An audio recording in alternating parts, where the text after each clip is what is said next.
तरफ पाकिस्तान मुस्लिम लीग नून की जो इलेक्शन कैंपेन है वो जारी है, लेकिन दूसरी तरफ पाकिस्तान तहरीक इंसाफ लाहौर से अपनी इलेक्शन कैंपेन यानी रैली का आगाज करना चाहती है और यहां से वो आगाज कर नहीं पा रही। तो फिर उसके पास दूसरा ऑप्शन क्या है? सेकंड लीडरशिप क्या सोचती है? टॉप लीडरशिप ने क्या फैसला कर लिया है कि किस किस को मैदान में उतारा जाएगा? इसी से बात का आगाज करते हैं। राना साहब, क्या कोई ऐसी रिपोर्ट थी कि जिसकी बुनियाद के ऊपर पाकिस्तान तहरीक इंसाफ ने भी मुनासिब समझा कि रैली को मुलतवी कर दिया जाए? बिस्मिल्लाहिर्रहमानिर्रहीम, वस्सलातु वस्सलामु अलैका या सय्यदी या रसूल अल्लाह, अस्सलातु वस्सलामु अलैका या सय्यदी या हबीबल्लाह। यस, आपने एक जिक्र नहीं आज किया आपने इंट्रो में कि 144 लगी हुई थी, लेकिन वो सब तहरीक इंसाफ पे लगी थी। आज एक मुस्लिम लीग नून का भी जलसा हुआ जमान पार्क से ज़्यादा 1.5 से 2 किलोमीटर के फासले पर। वो भी एक सियासी जलसा था, वो भी एक इलेक्शन कैंपेन थी, उसमें भी एक वफाकी वजीर थे और नून लीग की क़यादत थी। उस जलसे को नहीं रोका गया, उस जलसे पर 144 का नफाज नहीं किया गया, उस जलसे पर कोई पाबंदी नहीं लगाई गई। उस जलसे में भी लोग टोलियों की सूरत में शरीक हुए, उस जलसे में भी लोग बाकायदा एक जुलूस की शक्ल में आए। तो मुझे एक बताए, ये 144 जो थी ये सिर्फ तहरीक के इंसाफ के लिए लगाई गई थी, और लगाई इसलिए गई थी, देखें आप गौर करें, इलेक्शन का शेड्यूल आने के बाद तकर्रर तबादले नहीं होते। आपके DIG लाहौर अफजाल कौसर को तब्दील कर दिया गया। वजह क्या थी कि आपने इमरान खान को अभी तक गिरफ्तार क्यों ना किया? एक नया DIG लाकर लाहौर में तैनात आपने कर दिया। उसके बाद आपने कहा जनाब हमने 144 एक दिन के लिए लगाई है, कल आप जुलूस निकाल लें, हमें कोई इतराज़ नहीं होगा। और उसके बाद रात 12 बजे के बाद प्रेस कॉन्फ्रेंस भी हुई, सारा कुछ हुआ। निगरान हुकूमतें ऐसे नहीं करती, चले हो गई। मान लिया कि लाहौर में मैच था, नहीं होना चाहिए थे, मैराथन थी, ठीक है, जश्न बहारा था, ठीक है, ये सारा कुछ हो गया। तो फिर ये 144 नून लीग के लिए भी होनी चाहिए थी कि नहीं होनी चाहिए थी? ये जमात इस्लामी के लिए भी होनी चाहिए थी, ये तहरीक इंसाफ के लिए भी होनी चाहिए थी। नून लीग के लिए 144 नहीं है, तहरीक इंसाफ के लिए 144 है। ये क्या रूल हुआ? ये तो दोहरा मयार हुआ। क्या निगरान सेटअप में ऐसा होता है? ये नहीं होना चाहिए था, किसी सूरत नहीं होना चाहिए था, लेकिन ये हुआ और आज के दिन ही हुआ और उसी वक्त में हुआ। उसके बाद क्या हुआ? PTI को यह बात कन्फर्म हो चुकी थी, चूंकि मैं आज सारा दिन जमान पार करा, खबरें थी ना, बड़ी खबरें थी, कुछ हो सकता है। PTI को यह पता था कि 3 चीज़ों पे काम हो रहा है।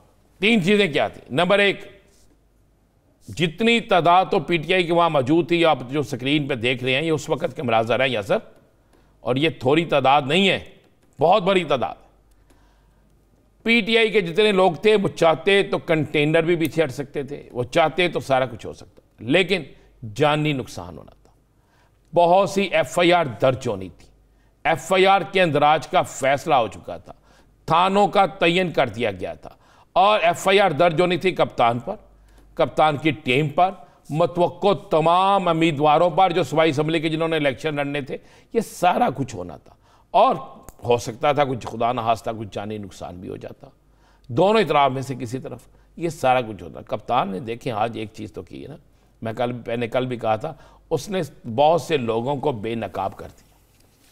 कप्तान ने आज अचानक उस वक़्त जिस वक़्त ये सारा मामला चल रहा था, उसने कहा चलें जी मुलतवी, कोई बात नहीं, हम अदालत से रजू करेंगे, इलेक्शन कमीशन से रजू करेंगे कि अगर इजाज़त है तो जनाब हम निकालते हैं, अगर इजाज़त नहीं तो फिर सबके लिए नहीं होनी चाहिए, सबके लिए ऐसा होना चाहिए। कल आप देखेंगे पटिशन में जाके करेंगे। और ये इतला थी कि वहाँ पे एक बड़ा ड्रामा होने जाना और एक बड़ा हादसा रूनुमा हो जाना। उस बड़े हादसे के बाद इलेक्शन जो है वो मुलतवी हो जाने हैं। देखें, ये आप यासर ज़रा गौर करें, आज आपको पूरे पाकिस्तान में इलेक्शन मुलतवी न हो गए, ज़िमनी इलेक्शन जो थे बलोचिस्तान, KPK, कराची, सब में हो गए ना, रह नहीं गए। तो ये इशारा है, मैंने पहले भी कहा था कि ये महीना बड़ा अहम महीना है, और मुझे इस महीने में बहुत से लोग बहुत सी जगहों पे जाते हुए नज़र आ रहे हैं, मुझे बहुत से लोग अपनी रुखसती की तैयारी करते हुए नज़र आ रहे हैं। तो मेरे पास जो कुछ इतलात हैं उनके मुताबिक तो बहुत कुछ होने जा रहा है। तो आज PTI ने अच्छी हिकमत अमली की, आज हिकमत अमली के तहत उन्होंने कोई खून खराबा नहीं होने दिया, लाठी चार्ज नहीं होने दिया। उन्होंने कहा कोई बात नहीं, हम कानून और आइन के तहत चलते हैं। मौसम की मुनासबत से जो इस वक्त सियासी मौसम है, हालात का तकाजा शायद यही है कि एक तबका जो है वो मूव करेगा किसी दूसरी पार्टी के अंदर। हवा को देखा जाएगा, जिस तरफ हवा का रुख होगा वहीं पर शमूलियत इख्तियार करने की कोशिश की जाएगी, और कुछ बादे मुखालिफ भी शमूलियत इख्तियार करेंगे। उसकी वजूहात क्या है? यानी एक तरफ आपको ये लगे कि पॉपुलैरिटी इस जमात की है तो आप उस जमात में चले जाएं तो समझ में भी बात आती है, एक तरफ आपको ये लगे कि पार्टी खत्म हो रही है और बड़ी शख्सियत जाके उस पार्टी में शमूलियत इख्तियार कर लें तो ये एक मज़हका खेज बात तो है, लेकिन इसके पीछे मंतिक क्या है, इसके पीछे मसलहत क्या है, इरादे क्या है, इस बारे में बात करेंगे। यहीं से बात का आगाज करते हैं। राना साहब, ये जो धड़ाधड़ शमूलियतें हो रही हैं, कोई पाकिस्तान तहरीक इंसाफ में शामिल हो रहा है, जंग से 2 शख्सियात शामिल हो गई, फिर दीगर शख्सियात शामिल हो रही हैं, परवेज़ इलाही साहब भी शामिल कर रहे हैं लोगों को, उधर पाकिस्तान मुस्लिम लीग काफ में भी शमूलियत हो रही है, तो ये आने वाले दिनों में कितने परिंदे हैं जो घोंसले तब्दील करने वाले? 2 चीज़ें ध्यान में रखिएगा। मुस्लिम लीग काफ इक़्तिदार की जमात है, इक़्तिदार की जमात में लोग शामिल होते हैं। मुस्लिम लीग नॉन इक़्तिदार की जमात है, उसमें लोग शामिल होते हैं। पीपल्स पार्टी इक़्तिदार की जमात है, उसमें लोग शामिल होते हैं। लेकिन वो जमात जिसके मुतल्लिक ये प्रोपेगेंडा हो कि इनको कोई भी पसंद नहीं करता, इनको इक़्तिदार में आने नहीं देना, इनके लिए बिल्कुल कांटा लग चुका है, इनके आगे निशान लग चुका है कि इससे किसी सूरत में इक़्तिदार भी नहीं आ सकते।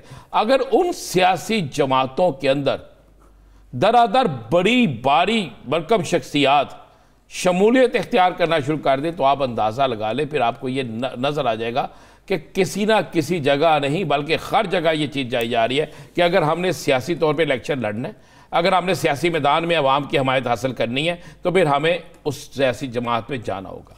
अब तहरीक इंसाफ में शेख वकास का, शेख यकूब का और दीगर लोगों का आना, और उसके बाद मैं आपको बता देता हूँ कल फिर नई शमूलियात होगी। कल अगर रैली हुई तो फिर शायद कल ना हो सके। रैली के बाद हर रोज़ कप्तान 2-3 विकटें गिराएगा, कभी पीपल्स पार्टी की विकटें गिरेंगी, कभी नून लीग की विकटें गिरेंगी, और ये विकटें मुसलसल गिरती जाएंगी। याद करें मैंने पहले भी कहा था कि विकटें गिरने वाली हैं, बड़ी विकटें गिरने वाली हैं। साहब, इससे बात ये तो वाज़ेह होती है कि टूट फूट विफाकी इत्तेहादी जमातों में शुरू हो चुकी है, लेकिन इसका तासुर, इसका असर पीटीआई के अंदरूनी सतह पे किस तरह? कोई नहीं होगा असर, होगा बिल्कुल नहीं होगा। आप 2 चीज़ें ध्यान में रखिएगा। मैंने पहले भी बताया था, कप्तान अपनी पूरी टीम से मशावरत के बाद शमूलियत करवा रहे हैं।